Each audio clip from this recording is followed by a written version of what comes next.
오늘 시편 91편 1절에서 7절 말씀 가지고 세상 가장 안전한 곳이라는 제목의 하나님 말씀을 함께 나누고자 합니다.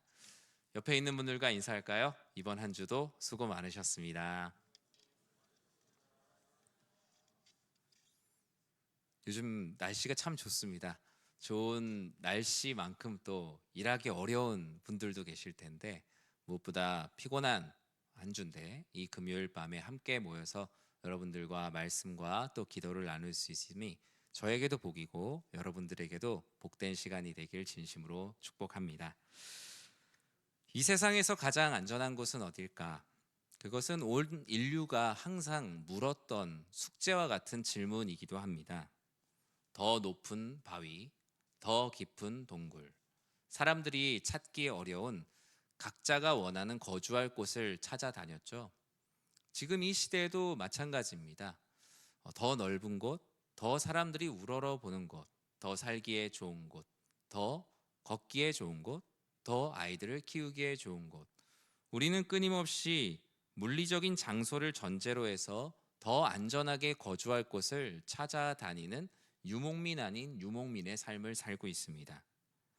그런데 우리를 정말 힘들게 하는 것은 물리적인 장소뿐만이 아니라 우리의 영혼이 거할 데가 없다고 느낄 때, 그럴 때가 참 마음이 어렵습니다. 그래서 우리는 이런 말을 쓰죠. 마음 둘 곳이 없다. 우리나라 말이 참 재미있는 말이 참 많은 것 같습니다. 마음이 어렵고 힘들 때 우리는 마음을 둘 곳이 없다라는 표현을 쓰는데요. 오늘날 현대를 살아가는 많은 사람들의 모습, 마음 둘 곳이 없다라는 말입니다. 어떤 사람들은 이 마음 둘 곳이 없어서 돈을 쓰는 것으로 그 어려움을 풀기도 하고요. 도박으로, 음란으로, 각종 중독으로 이 마음 둘 곳 없는 자신의 마음을 풀고자 노력을 합니다. 생각 없이 그냥 걷기도 하고 둘 곳 없는 마음을 함부로 쏟았다가 늦은 밤 후회하며 주섬주섬 쏟은 마음을 주워본 분들도 계실 겁니다. 마음 둘 곳을 잘못 찾으면 오히려 마음을 두려고 하다가 그 마음을 빼앗기거나 오히려 마음에 병이 드는 일들도 참 많기 때문이에요. 사실 안전을 위해서 우리는 끊임없이 장소를 바꾸어 가지만 내 몸 두는 장소보다 더 중요한 것은 내 마음, 내 영혼이 거할 처소를 마련하는 것이 너무나 중요해요. 아무리 장소가 바뀌었다고 해도 내 영혼이 여전히 근심이 있고 걱정이 있고 염려, 두려움, 우울, 불안, 무기력이 나를 둘러싸고 있으면 아무리 장소를 바꾼다 한들 문제가 해결되지가 않죠. 오늘 본문은 우리 모두가 안전히 거할 수 있는 절대적인 분을 소개하고 있어요. 우리가 스스로 아무리 많은 안전의 기준을 충족한다 하여도 그 모든 것을 채워주시는 지존자이시며 전능자이신 하나님, 그분의 임재 안에 거하는 것만이 진정한 행복이라는 것을 오늘 말씀을 통해서 우리가 함께 나눠보고자 합니다. 이 시편 91편은 모세가 썼다는 사람도 있고요, 다윗이 썼다는 사람도 있어요. 왜냐하면 바로 앞에 있는 시편 90편이 대표적인 시편 안에 있는 모세의 저작이기 때문입니다. 보통 시편 이름 다윗이나 많은 다른 어떤 성전을 섬기는 사람들이 다 썼다라고 생각을 하는데 모세가 썼던 하나님을 향한 시를 이 시편 90편에 기록해 놨다라는 것이 가장 기본적인 학자들의 의견이에요. 그래서 이 91편도 90편과 함께 짝을 이루어서 모세가 썼다고 하는 이들도 있고 다윗이 썼다 하는 이들도 있습니다. 그 둘 중에 어떤 사람이 이 말씀을 기록하였든 이 시편 91편은 절대적인 안정과 보호가 필요한 사람이 성전에 들어오자 성전의 제사장이 절대적인 보호와 안전을 주시는 분이 누구신지를 가르쳐주는 말씀으로 많이 쓰였어요. 쉽게 얘기하면 여러분 지금 예배를 드리고 있어요. 금요기도를 드리고 있는데 누군가 저 문을 열고 지금 딱 들어와요. 근데 딱 봐도 너무나 정서적으로 불안해 보이는 분, 너무나 지금 이 예배당에 어떻게 왔는지 모르는 것 같은 분이 저 뒤에서 사방을 둘러보며 앉아있다고 생각해 보십시오. 근데 그 중에 신앙생활을 오랫동안 했던 한 분이 찾아가셔서 어떤 도움이 필요해서 오셨습니까? 어떤 마음의 불안함이 있어서 오셨습니까? 라면서 이 시편 91편의 말씀을 교회를 불쑥 찾아온 마음이 힘든 사람들에게 많이 읽어줬다라고 합니다. 우리 교회는 이렇게 또 마당도 있고 지나가다가 우리 교회 본당에 들어올 확률이 거의 없는 교회 중에 하나예요. 왜냐하면 우리는 익숙하지만 이 예배당까지 그냥 지나가다가 들어오기 위해서는 상당한 용기가 필요하거나 하나님의 강권적인 부르심이 필요하거나 둘 중에 하나가 필요해요. 우리는 그냥 매번 오지만. 예전에 한 목사님이 그런 말씀을 하셨어요. 예배를 드리다 보면 그 교회는 시장통에 있는 교회였어요. 그래서 원래 예배를 드리는 사람보다 갑자기 들어온 사람이 더 많은 교회에 목회를 하는 목사님이 계셨어요. 그분은 그 주에 어떤 분이 오실까? 어떤 사연을 가지고 오실까? 평일에도 그래서 밤에 교회에 이렇게 항상 기도할 수 있도록 본당에 불을 은은하게 켜놨다라고 해요. 그러면 술에 잔뜩 취한 분이 와서 이유 없이 하염없이 우는 분들도 계셨고요. 어떤 분들은 고함을 지르면서 내 인생 누가 이렇게 만들어놨냐고 장의자를 때려 부실 듯이 주먹으로 치면서 외치는 분들도 있었다라고 해요. 이 시편 91편은 그와 같이 마음 둘 곳이 없는 사람에게 주시는 하나님의 말씀이에요. 먼저 1절과 2절 말씀 같이 한번 읽어볼까요? 지존자의 은밀한 곳에 거주하며 전능자의 그늘 아래 사는 자여, 나는 여호와를 향하여 말하기를 그는 나의 피난처요 나의 요새요 내가 의뢰하는 하나님이라 하리니. 아멘. 시편의 기자는 누군가에게 말하듯이 이 말씀을 하고 있어요. 불안함과 두려움 가운데 있는 그 사람에게 가장 안전한 정상, 안전의 꼭대기가 무엇인지를 이 불안해하는 사람에게 말하고 있어요. 우리의 안전의 정상은 이 땅에 있는 것이 아니라 하나님의 임재 가운데 있다는 것을 이 두렵고 불안한 사람을 붙들며 말하고 있어요. 나는 여호와를 향하여 말하기를 여호와는 나의 피난처요 나의 요새요 내가 의뢰하는 하나님이라 라고 말하며 저는 삽니다. 지금 당신도 불안하고 두려움 가운데 지금 이곳에 예배드리러 왔습니까? 우리 이곳에서 예배드리는 사람들은 바로 그렇게 살아갑니다. 하나님의 아버지께서 이 1절과 2절의 말씀을 통해서 하나님의 임재를 크게 두 가지로 말했죠. 세상 가장 안전한 곳, 그 첫 번째는 지존자의 은밀한 곳이라고 말하고 있어요. 하나님께서는 하나님의 임재를 지존자의 은밀한 곳이라고 표현합니다. 이 세상의 어떤 권력자들과 비교할 수 없는 하늘의 권세를 가진 가장 높은, 비교할 수 없는 탁월한 분, 우리가 믿는 하나님은 바로 이런 지존자세요. 아무리 세상에서 수많은 일들이 일어난다 할지라도 모든 것을 초월해 변하지 않는 그분이 우리의 안전의 정상, 세상 가장 안전한 곳이라고 이 불안한 사람에게 말하고 있어요. 과연 그러면 은밀한 곳은 어디일까? 이 세상 사람들이 욕심으로 찾을 수 없는 곳, 오직 하나님을 갈망하는 사람들에게만 하나님이 보여주시는 그 은밀한 곳, 바로 하나님의 임재와 보호가 있는 곳, 하나님과 1대1로 독대하여 깊이 만날 수 있는 곳이에요.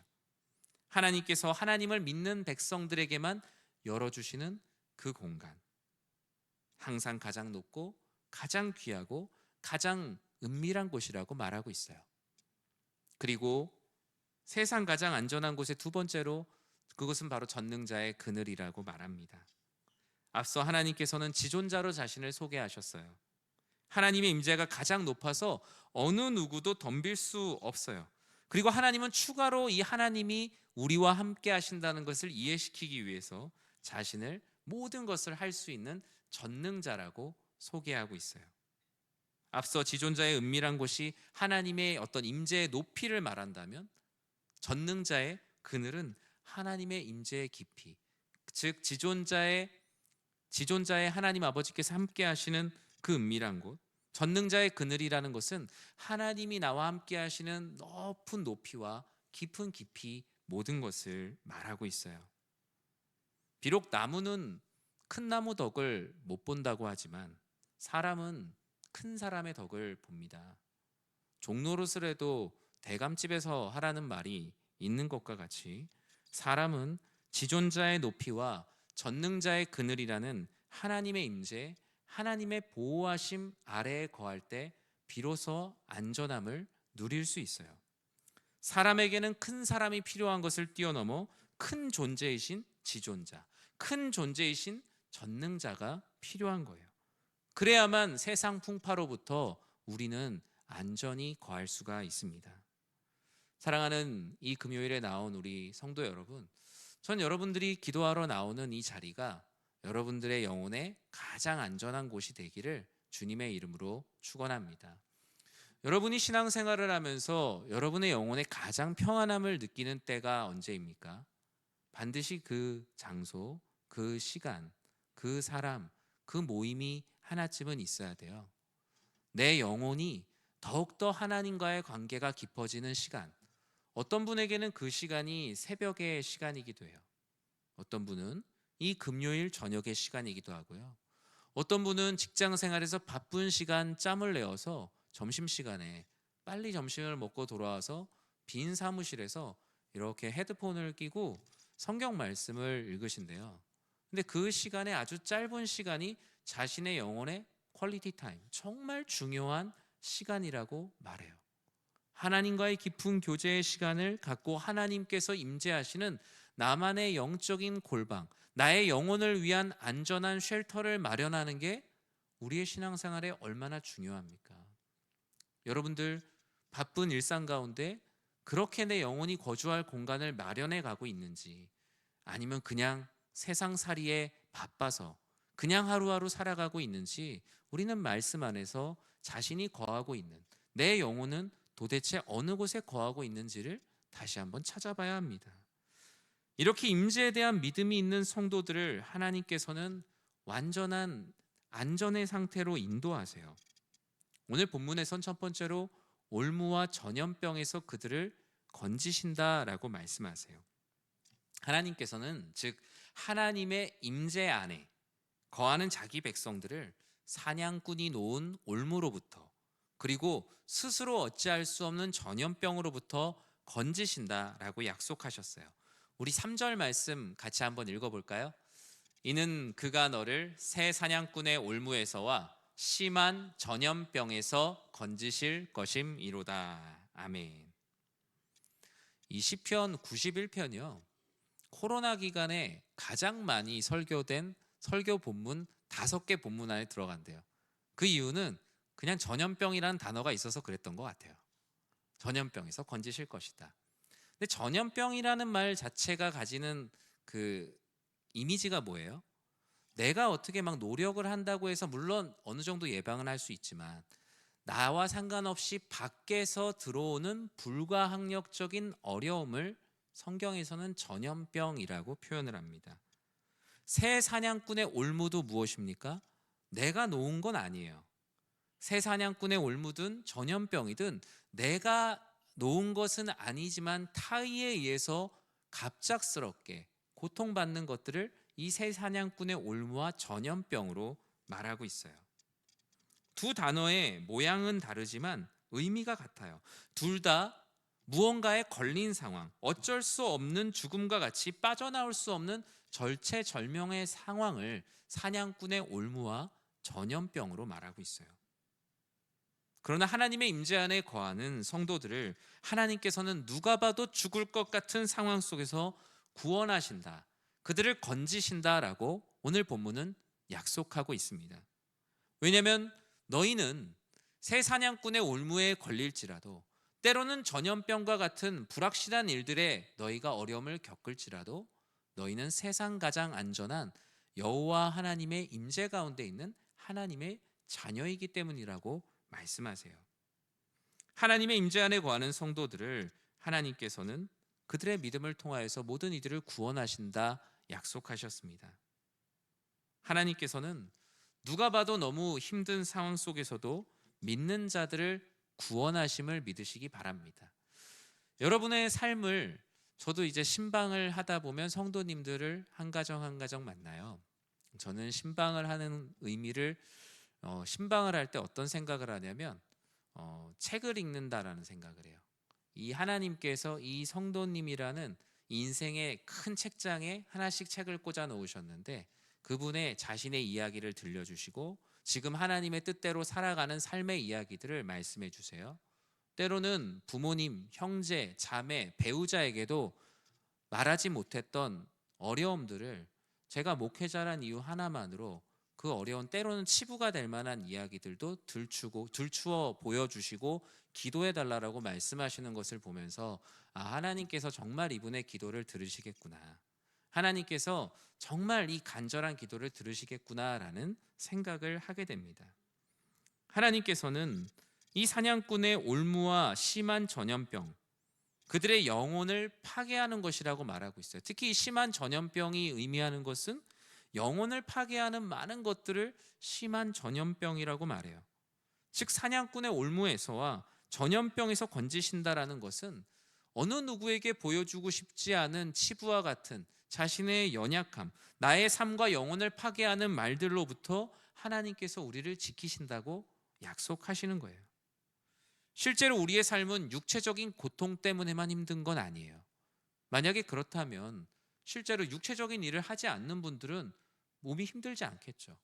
하지만 우리의 영혼이 매우 아프고 몸이 힘들고 각종 시기와 질투, 중상모략, 음모, 거짓 고소 등으로 힘들었던 경험들을 누구나 많이 해보셨을 거예요. 하나님의 임재 안에 나타난 보호와 능력은 그런데 너무나 대단해서 이런 내 영혼을 파괴하는 말들로부터 하나님께서 나를 지켜주신다라고 말씀하세요. 저는 그런 면에서 우리 성도님들의 삶이 목회자인 저보다 훨씬 더 대단하다고 실제로 그렇게 생각해요. 제가 괜히 겸손하려고 그렇게 얘기하는 게 아니라 저는 너무나 어쩌면 좋은 환경에서 신앙생활을 하고 있어요. 어디 가서 말씀을 전하면요, 성도님들이 다 고맙다고 얘기해요. 수고했다고 말하고 감사하다고 말해요. 그런데 우리 성도님들이 일하는 일터에서 또 만나는 모든 사람들에게 하나님을 전하고 신앙생활을 해나가는 곳이 그렇게 낭만적인 곳은 아니잖아요. 때로는 그런 말을 왜 하냐라는 말을 듣기도 하고 타박을 당하기도 해요. 또는 그리스도인이라는 이유로 너무나 모멸감을 당하는 듯한 내 영혼이 파괴되는 말들을 듣기도 해요.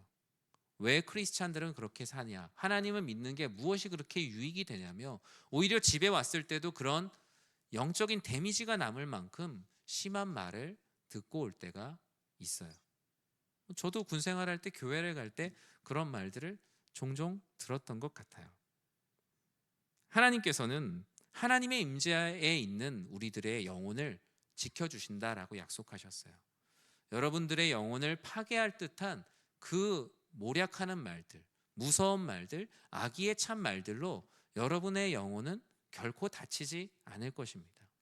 우리가 하나님을 진실하게 믿는다면 아버지 하나님께서 우리의 영혼을 지켜 보호하여 주실 것이기 때문이에요. 그 완전한 안전은 오늘 본문에 보면 두 번째로 그의 깃으로 덮으신다라고 약속하시면서 무언가 더 세밀한 하나님의 보호하심을 약속해 주고 계세요. 우리 4절 상반절 말씀 같이 한번 읽어볼까요? 그가 너를 그의 깃으로 덮으시리니 내가 그의 날개 아래에 피하리로다. 아멘. 이 시편 91편 말씀을 이렇게 읽으면 마음이 얼마나 평안한지 몰라요. 하루 종일 마치 그늘이 하나도 없는 떼약볕 아래에 있다가 시원한 그늘에 앉은 것처럼 아주 추운 날씨에 있다가 따뜻한 이불 속에 들어온 것과 같은 말씀이 이 시편 91편이 우리들에게 주는 말씀의 정서입니다. 하나님께서는 하나님의 임재 안에 거하려고 아버지 하나님을 나의 주로 섬기려고 하는 이들을 그의 깃으로 덮으시리니 내가 그의 날개 아래에 피하리로다 라고 말씀하세요. 우리는 보호와 돌봄을 생각할 때 여러 가지 많은 이미지를 떠올리는데 어미새가 새끼를 돌보는 모습을 곧잘 떠올립니다. 신명기 32장에도 보면요, 하나님께서 백성들을 광야 가운데로 인도하신 모습을 어떻게 비유하냐면 독수리가 자신의 깃을 덮어 새끼를 돌보는 모습으로 신명기 32장에서 말씀하고 있어요. 독수리가 자기 새끼를 돌보는 것처럼 나도 광야 가운데서 너희들을 돌봤다고. 더 강한 독수리가 되도록 때로는 떨어뜨리기도 하였지만 그 생명이 절대로 해함을 당하지 않도록 늘 눈동자와 같이 지켜 보호했다라고 말씀하십니다.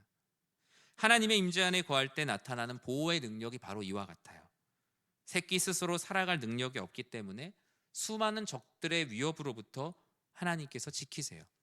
그리고 하나님께서는 깃으로 덮는 보호의 능력이 얼마나 큰지, 내가 너희를 보호하는 이 보호의 능력이 얼마나 큰지 4절 하반절에서 다음과 같이 말하는데요. 같이 한번 읽어볼까요? 그의 진실함은 방패와 손방패가 되시나니. 이 뜻을 보면 잘 이해하기가 어려울 거예요.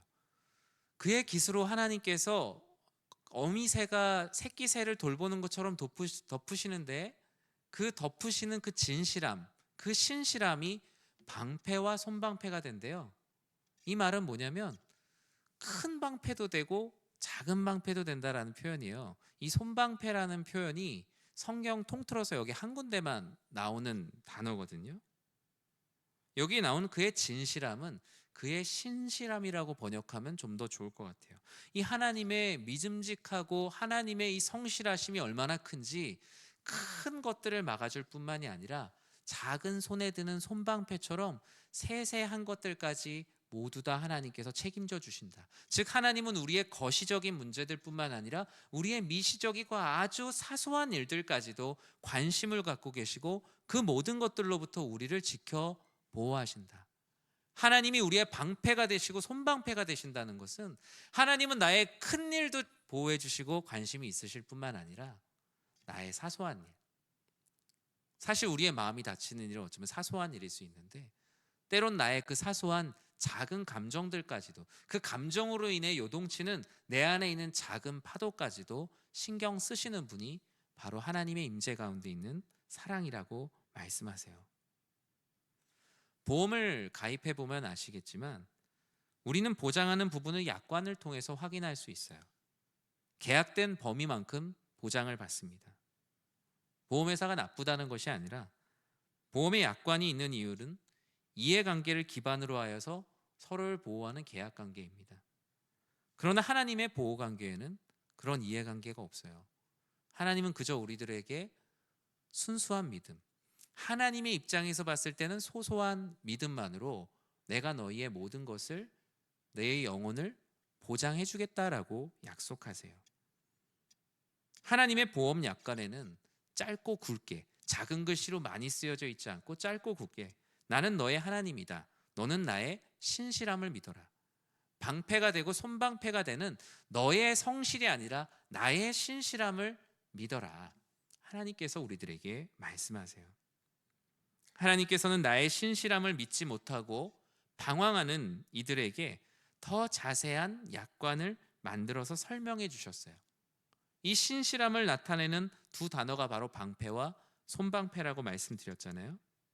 이 손방패는 담으로 촘촘히 둘러싼 세밀한 보호라고 말씀을 드렸죠. 하나님의 임재가 성막 위에 빽빽한 구름이 되어 우리의 삶을 빈틈없이 사랑하시는 것처럼 하나님의 임재 안의 보호의 능력은 그 어떤 사람의 악함도 틈탈 수 없는 완전한 안전이라고 주님께서 말씀하십니다. 이렇게 하나님의 임재 가운데 세상에서 가장 안전한 하나님의 임재 안에 거하는 그 결과는 우리가 아주 잘 알고 있죠. 우리는 두려워하지 아니하리로다라는 고백을 하게 됩니다. 우리 5절과 6절 말씀을 같이 한번 읽어보겠습니다. 너는 밤에 찾아오는 공포와 낮에 날아드는 화살과 어두울 때 퍼지는 전염병과 밝을 때 닥쳐오는 재앙을 두려워하지 아니하리로다. 아멘. 5절과 6절은 네 가지 인간이 두려움을 느낄 수 있는 상황을 말하고 있어요. 밤에 찾아오는 공포, 낮에 날아드는 화살, 어두울 때 퍼지는 전염병, 밝을 때 닥쳐오는 재앙. 하나님의 임재를 통해 우리의 삶에 나타나는 보호의 능력이 이 모든 네 가지 상황을 피할 수 있다라고 말씀하십니다. 밤에 찾아오는 공포는 무엇이겠습니까? 보이지 않고 예측할 수 없이 찾아오는 우리의 인생의 문제들이에요. 얼마나 많이 있어요? 낮에 날아드는 화살은 무엇입니까? 우리 눈 뜨고 코 베인다고 말하죠. 뻔히 보고 있는 상황이지만 내 능력과 달리 너무나 빠르고 너무나 큰 능력이어서 감당할 수 없는 문제들이 바로 낮에 날아드는 화살과 같은 문제들이에요. 어두울 때 퍼지는 전염병, 밝을 때 닥쳐오는 모든 일들은 우리가 할 수 없는 많은 일들을 망라하고 있어요. 오늘 본문 7절에선 그 극한의 상황을 이렇게 말하고 있죠. 1000명이 너의 왼쪽에서 10,000명이 내 오른쪽에서 엎드러지나. 어떤 상황이겠어요? 모두가 죽을 수밖에 없는, 모두가 두려워할 수밖에 없는 상황인 거예요. 옆에서 1000명이 엎드러지고 이쪽에서는 10,000명이 엎드러지는데 어찌 우리가 서 있을 수 있겠어요? 그런데 하나님의 보호하심의 능력이 얼마나 큰지, 너의 왼쪽에서 1000명이 엎드려지고 오른쪽에서 10,000명이 엎드려진다 하여도 하나님의 임재 가운데 있는 그 한 사람을 이 모든 재앙으로부터 지킨다라고 약속을 하셨어요. 저는 이런 하나님의 보호하심, 그 세상 가장 안전한 하나님의 임재 안에 거하는 우리 사랑하는 연희의 모든 성도님들 되시길 주님의 이름으로 간절히 축원합니다. 말씀을 맺습니다. 우리에게는 어려운 일, 힘든 일, 불행의 크기가 규정돼 있지만 하나님이 보시기엔 다 작은 일이에요. 우리가 걱정하고 염려하는 일, 우리는 큰 걱정도 있고 작은 걱정도 있고 내가 할 수 있는 일, 없는 일이 구분되지만 하나님이 보실 때는 이 피조 세계 가운데 일어나는 먼지와 같은 작은 일입니다. 하나님께서는 너희의 모든 행사를 여호와께 맡기라라고 말씀합니다. 하나님은 창세기부터 요한계시록까지 끊임없이 우리들에게 너희의 권한을 행사하지 말고 나에게 위임하라라고 말씀하고 계세요. 그러면 그 모든 문제들을 해결해 줄 것이라고 약속하십니다. 1000명이 또는 10,000명이 엎드러지는 상황이라고 할지라도 그 상황이 초래한 재앙을 멀리하게 해주신다고 약속하셨어요. 오직 우리들에게는 이 보호의 약관에 대한 서명과 동의의 개념으로 그저 믿음으로 고백하라고 하실 뿐이에요. 바로 그 성전에 울며 찾아왔던 이에게 제사장의 입장에서 어떻게 오셨어요? 라면서 말씀하셨던 그 2절의 고백과 같죠. 2절 말씀 같이 한번 읽어볼까요? 나는 여호와를 향하여 말하기를 그는 나의 피난처요 나의 요새요 내가 의뢰하는 하나님이라 하리니 아멘. 해마다 스승의 날이 되면 한 성도님이 떠오릅니다. 제가 고등부 때 저희 선생님 중에 한 분이셨는데요. 교회 선생님 중에 한 분이셨는데 그 교회 선생님은 이 금요 기도회 때, 제가 중학교 금요 기도회 때 뒤에 술이 잔뜩 취해서 교회에 오신 분이 제 고등부 3학년 때 교회 선생님이셨어요.